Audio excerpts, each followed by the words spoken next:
Hey there, this is Shai Reads. We're reading Bram Stoker's Dracula. We are on Chapter 4, Jonathon Harker's Journal, continued.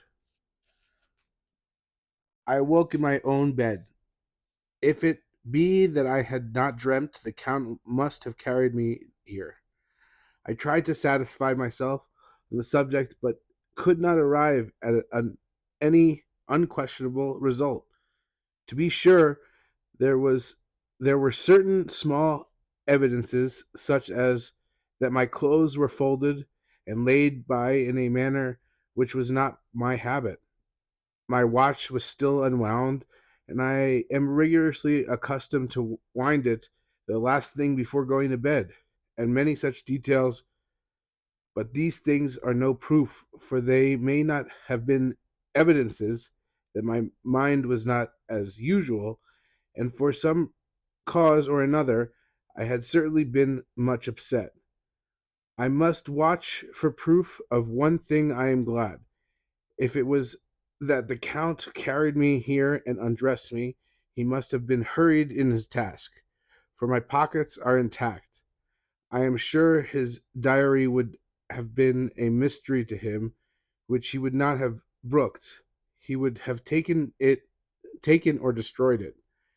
And I look around this room, although it has been to me so full of fear, it is now a sort of sanctuary, for nothing can be more dreadful than those awful women, who are, waiting to suck my blood. 18 May. I have been down to look at the room again in daylight, for I must know the truth. When I got to the doorway at the top of the stairs, I found it closed. It had been so forcibly driven against the jamb that part of the woodwork was splintered. I could see that the bolt of the lock had not been shot, but the door is fastened from the inside. I fear it was no dream, and must act and must act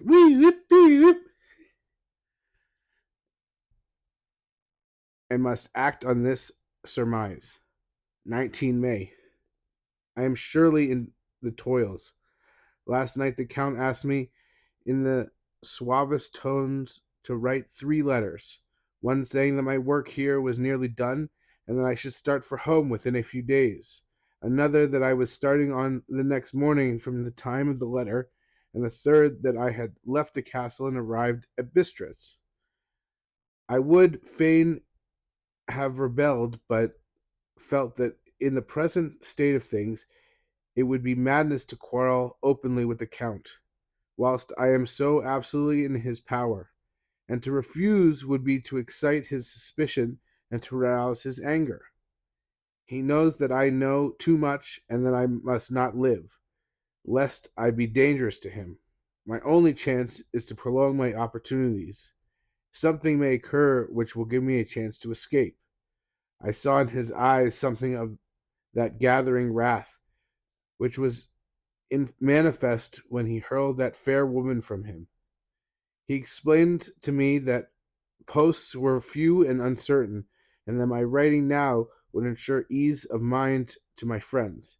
And he assured me, with no much impressiveness, that he would countermand the latter letters, which would be held over at Bistritz until due time in case chance would admit of my prolonging my stay.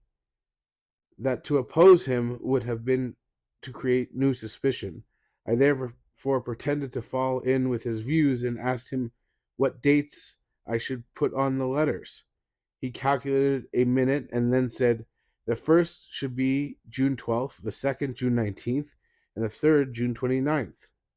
I know now that the span of my life. God help me." 28 May. There is a chance of escape, or at any rate of being able to send word home. A band of Cisgani have come to the castle and are encamped in the courtyard. These Cisgani are gypsies.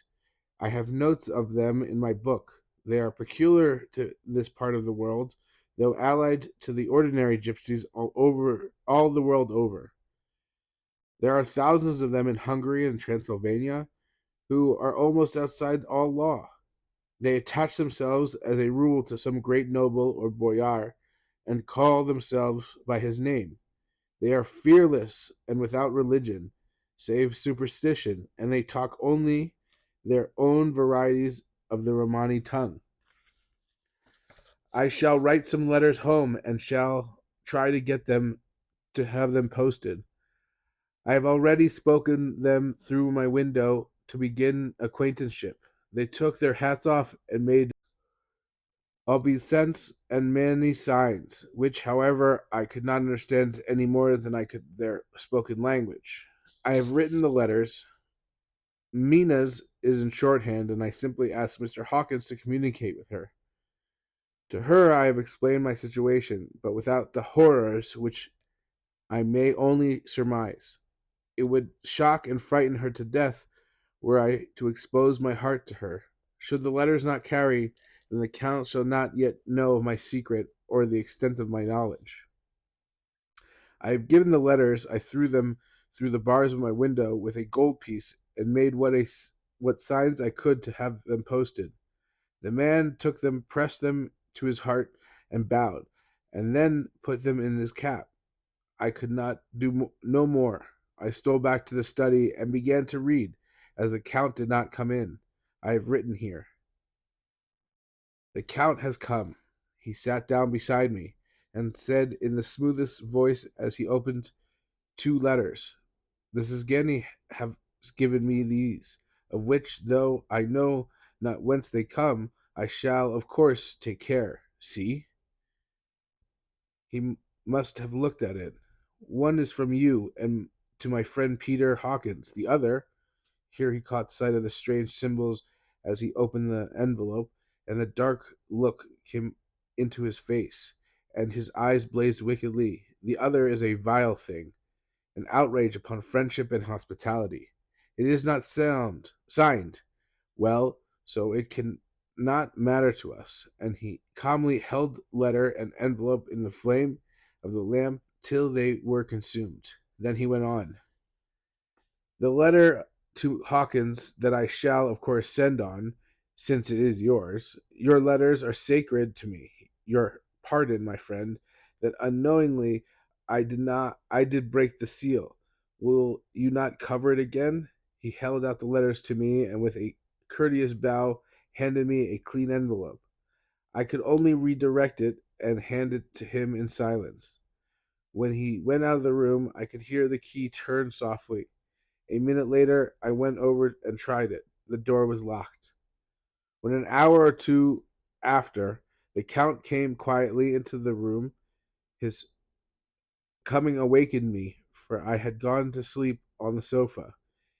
He was very courteous and very cheery in his manner, and seeing that I had been sleeping, he said, "So, my friend, you are tired. Get to bed. There is the surest rest. I may not have the pleasure to talk tonight, since there are many labors to me, but you will sleep, I pray." I passed to my room and went to bed, and strange to say, slept without dreaming. Despair has its own calms. 31 May. This morning, when I awoke, I thought I would provide myself with some paper and envelopes from my bag and keep them in my pocket so that I might write in case I should get an opportunity. But again, a surprise, again, a shock. Every scrap of paper was gone, and with it all my notes, my memoranda relating to railways and travel, my letter of credit, in fact, all that might be useful to me were I once outside the castle. I sat and pondered a while, and then some thought occurred to me, and made search of my portmanteau and in the wardrobe where I had placed my clothes. The suit in which I had traveled was gone, and also my overcoat and rug. I could find no trace of them anywhere. This looked like some new scheme of villainy. 17th June. This morning, as I was sitting on the edge of my bed, cudgeling my brains, I heard without cracking of whips and pounding and scraping of horses, feet up the rocky path beyond the courtyard. With joy, I hurried to the window and saw drive into the yard two great leader wagons, each drawn by 8 sturdy horses, and at the head of each pair a Slovak with his wide hat, great nail studded belt, dirty sheepskin, and high boots. They had also their long staves in hand. I ran to the door, intending to descend and try and join them through the main hall, as I thought that way might be open for them. Again, a shock. My door was fastened on the outside. Then I ran to the window and cried to them. They looked up at me stupidly and pointed, but just then the hetman of the Szgany came out, and seeing them pointing to my window, said something at which they laughed. Henceforth, no effort of mine, no piteous cry or agonized entreaty would make them even look at me. They resolutely. The leader wagons contained great square boxes with handles of thick ropes where the leader wagons contained great square boxes with handles of thick rope. There were evidently empty by the ease with which the Slovaks handled them, and by their resonance as they were roughly moved when they were all unloaded and packed in a great heap in one corner of the yard. The Slovaks were given some money by Szgany and pitting and spitting on it for luck, lazily went each to his horse's head. Shortly afterwards I heard the cracking of their whips die away in the distance. 24 June, before morning. Last night the Count left me early and locked himself in his own room. As soon as I dared, I ran up the winding stair and looked out the window, which opened south. I thought I would watch for the Count, for there is something going on. The Szgany are quartered somewhere in the castle and are doing work of some kind. I know it, for now and then I hear a far away muffled sound as of mattock and spade, and whatever it is, it must be the end of some ruthless villainy. I had been at the window somewhat less than half an hour when I saw something coming out of the Count's window. I drew back and watched carefully and saw the whole man emerge. It was a new shock to me to find that he had on the suit of clothes which I had worn whilst traveling here, and slung over his shoulder a terrible bag which I had seen the woman take away. There could be no doubt as to his quest, and in my garb too. This, then, is his new scheme of evil, that he will allow others to see me as they think, so that he may both leave evidence that I have been seen in the towns or villages posting my own letters, and that any wickedness which he may do shall by the local people be attributed to me. It makes me rage to think that this can go on, and whilst I am shut up here, the veritable prisoner, but without that protection of the law, which is even a criminal's right and consolation. I thought I would watch for the Count's return, and for a long time sat doggedly at the window. And then I began to notice that there were some quaint little specks floating in the rays of the moonlight. They were like the tiniest grains of dust, and they whirled around. They whirled around and gathered in clusters in nebulous sort of way. I watched them with a sense of soothing, and sort of calm stole over me. I leaned back in the embrasure in a more comfortable position, so that I could enjoy more fully the aerial gambolling. Something made me start up, a low, piteous howling of dogs, somewhere far below in the valley, which was hidden from sight. Louder seemed to ring in my ears, and the floating motes of the dust to take new shapes to the sound as they danced in the moonlight. I felt myself struggling to awake to some call of my instincts. Nay, my very soul was struggling, and my half remembered sensibilities were striving to answer the call. I was becoming hypnotized. Quicker and quicker danced the dust. The moonbeams seemed to quiver as they went by me in the mass of gloom. Beyond, they gathered till they seemed to take dim phantom shapes, and then I started broad awake and in full possession of my senses and ran screaming from that place. The phantom shapes, which were becoming gradually materialized from the moonbeams, were those of the three ghostly women to whom I was doomed. I fled and felt somewhat safer in my own room, where there was no moonlight and where the lamp was burning brightly.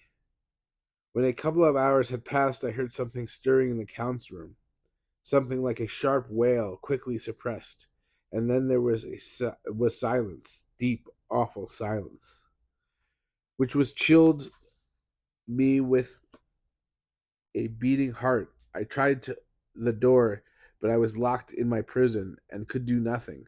I sat down and simply cried. As I sat, I heard sound in the courtyard without the agonized cry of a woman. I rushed to the window and, throwing it open, peered out between the bars. There indeed was a woman with disheveled hair holding her hands over her heart as one distressed with running. She was leaning against a corner of the gateway. When she saw my face, the window, she threw herself forward and shouted in a voice laden with menace, "Monster, give me my child."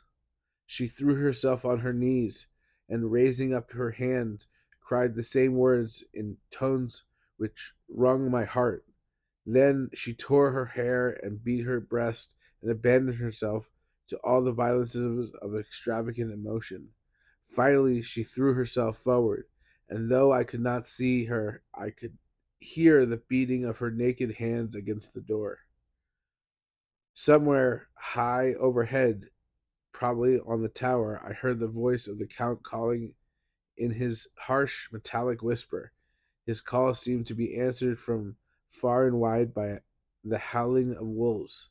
Before many minutes had passed, a pack of them poured like a pent up dam when liberated through the wide entrance into the courtyard.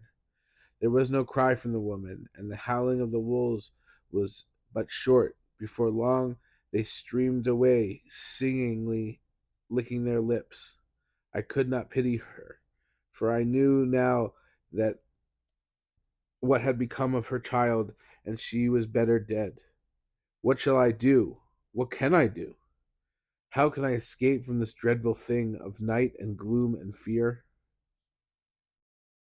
25 June, morning. No man knows till he has suffered from the night how sweet and how dear to his heart and eye the morning can be.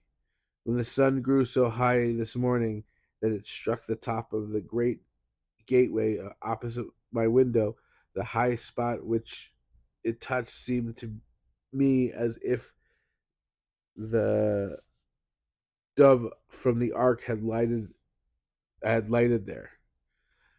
My fear fell from me as if it had been a vaporous garment which dissolved in warmth. I must take action of some sort whilst the courage of the day is upon me.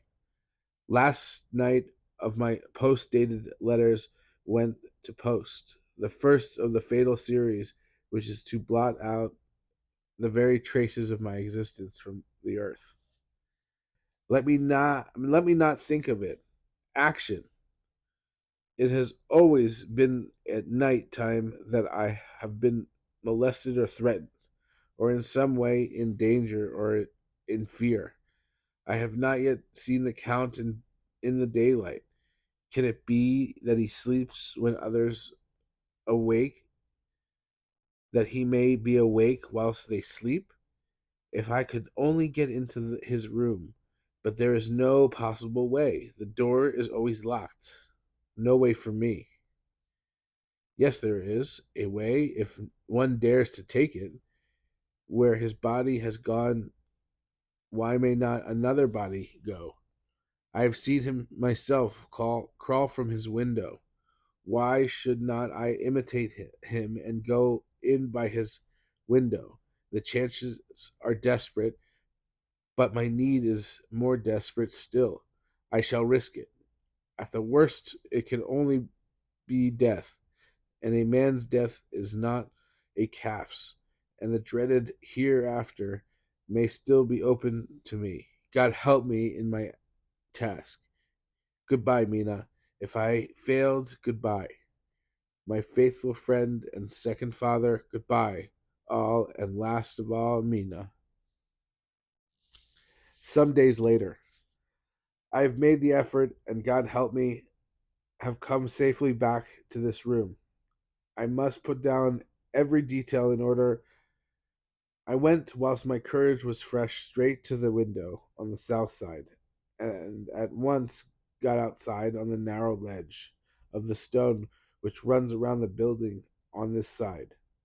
The stones are big and roughly cut, and the mortar has, by process of time, been washed away between them. I took off my boots and ventured out on the desperate way. I looked down once so as to make sure that a sudden glimpse of awful depth would not overcome me, but after that kept my eyes away from it. I knew pretty well the direction and distance of the Count's window, and made for it as well as I could, having regard to the opportunities available. I did not feel dizzy. I suppose I was too excited, and the time seemed ridiculous short till I found myself standing on the window sill and trying to raise up the sash. I was filled with agitation, however, when I bent down and slid feet foremost in through the window. Then I looked around for the Count, but with surprise and gladness made a discovery. The room was empty. It was barely furnished with odd things, which seemed to have never been used. The furniture was something that same style as that in the south rooms, and was covered with dust. I looked for a key, but it was not in the lock, and I could not find it anywhere. The only thing I found was a great heap of gold in one corner, gold of all kinds, Roman and British and Austrian and Hungarian and Greek and Turkish money, covered with a film of dust as though it had lain long in the ground. None of it that I could notice was less than 300 years old. There was also chains and ornaments, some jeweled, but all of them old and stained. At one corner of the room was a heavy door. I tried it, for since I could not find the key of the room or the key of the outer door, which was the main object of my search, must make further examination, or all my efforts would be in vain. It was open, and led through a stone passageway to a circular stairway, which went steeply down. I descended, minding carefully where I went, for the stairs were dark, being only lit by loopholes in the heavy masonry at the bottom. There was a dark tunnel like passage through which came a deathly sickly odor, the odor of old earth newly turned. As I went through the passage, the smell grew closer and heavier. At last I pulled open a heavy door, which stood ajar, and found myself in an old ruined chapel, which had evidently been used as a graveyard.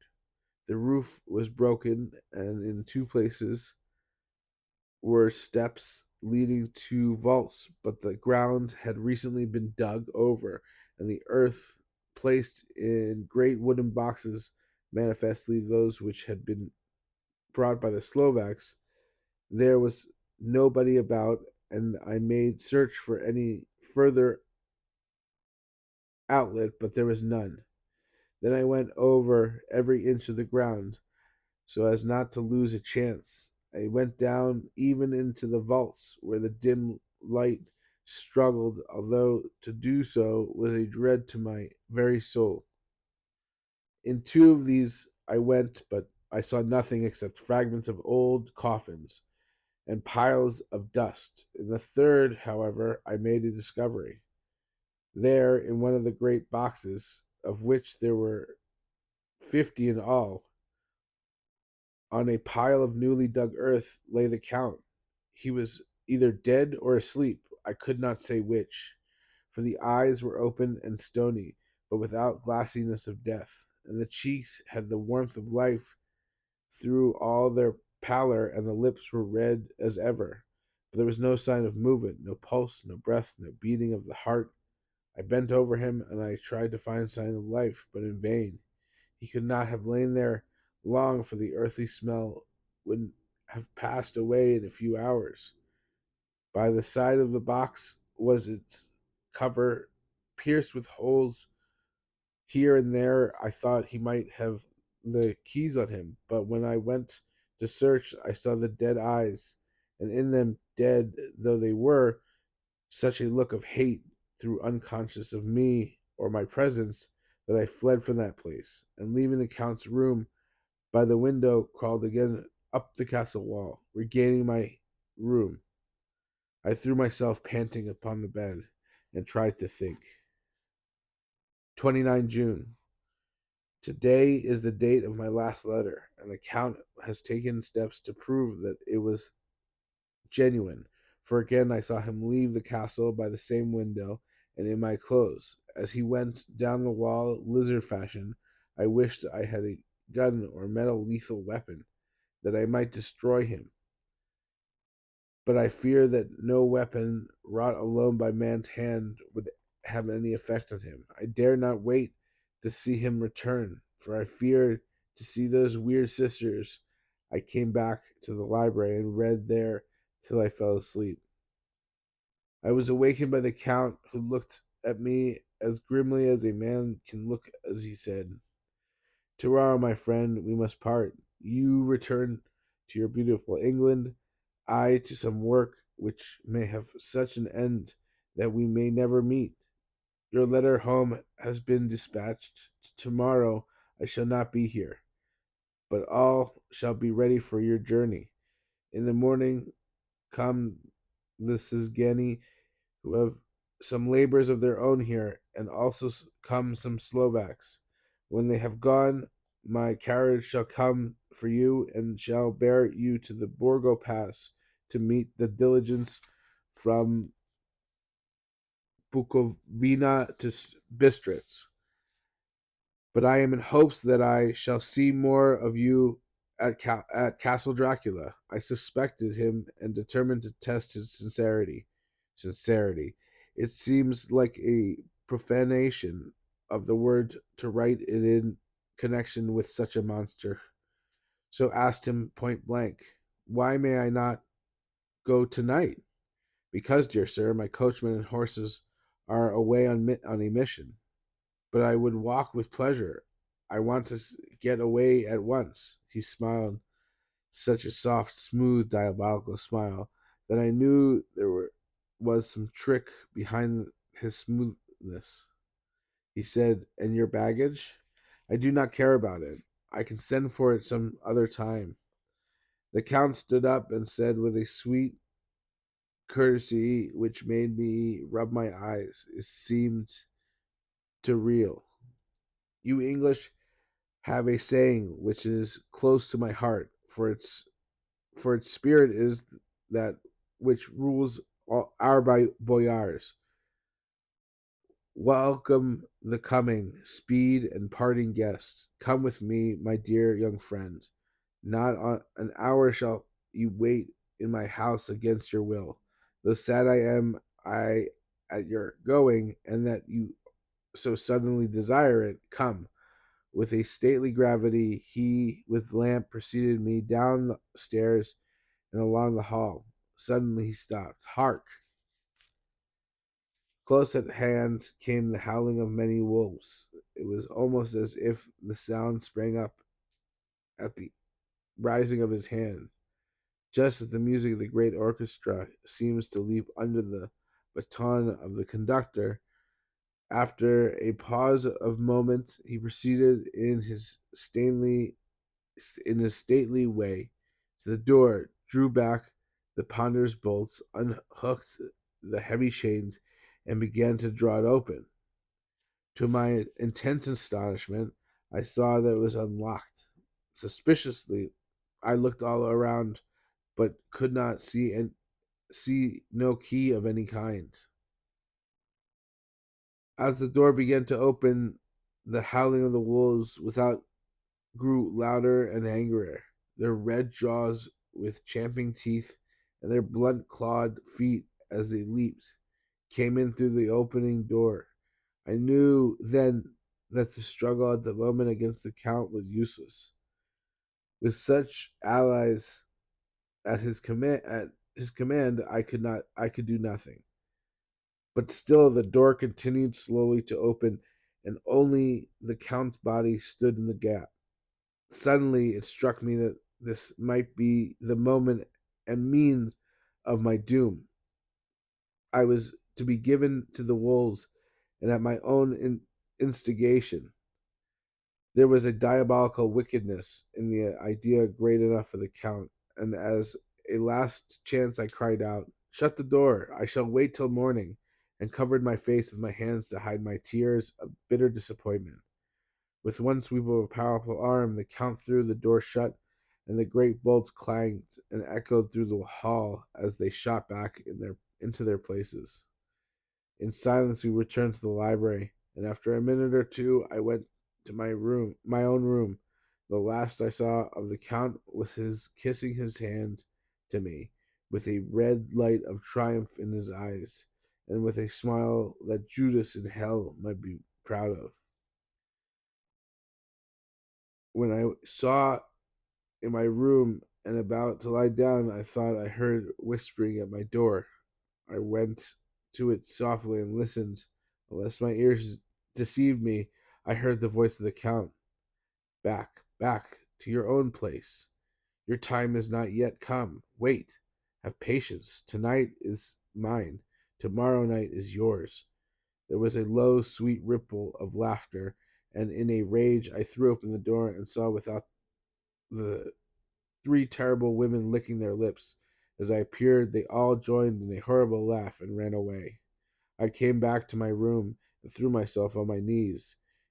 It is then so near the end. Tomorrow, tomorrow, Lord help me, and those to whom I am dear.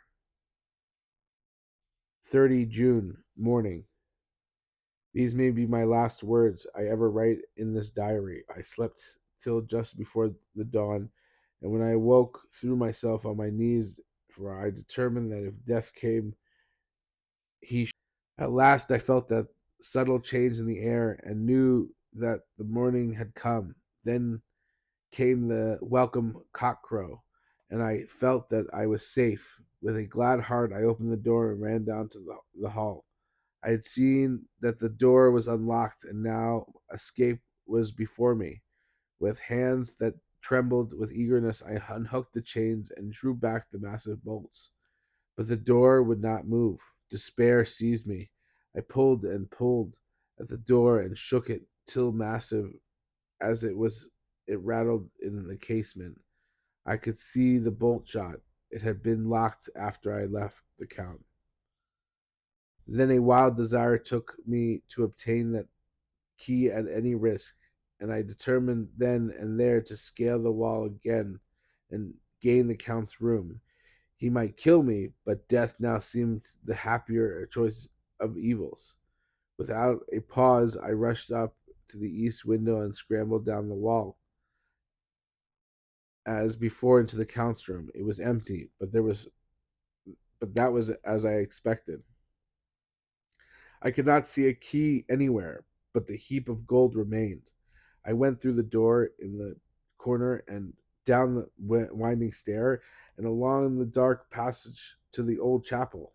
I knew now well enough where to find the monster. I thought. I saw it. The great box was in the place close against the wall, but the lid was laid on it, not fastened down, but with nails ready in their place to be hammered home. I knew I must reach the body for the key, so I raised the lid and laid it back against the wall.